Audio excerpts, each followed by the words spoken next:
Internal Revenue Service, IRS News. IRS grants relief for U.S. persons who owe stock in certain foreign corporations. Washington.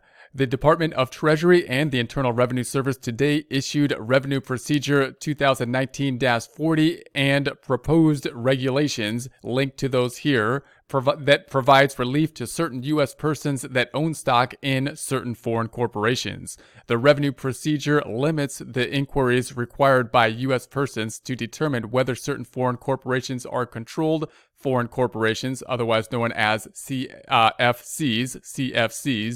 The Revenue Procedure also allows certain unrelated minority U.S. shareholders to rely on specified financial statement information to calculate their Subpart F and GILTI inclusions and satisfy reporting requirements with respect to certain CFCs if more detailed tax information is not available.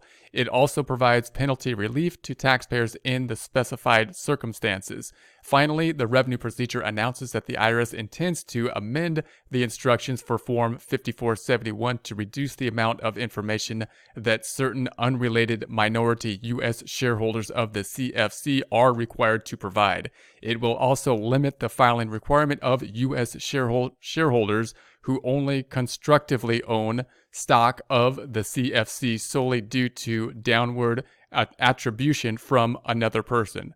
The proposed regulations provide additional relief to taxpayers affected by the repeal of Section 958b-4. These regulations also propose modifications to existing regulations that are intended to ensure, in certain appropriate circumstances, that the operation of certain rules is consistent with their application before the repeal of Section 958b-4.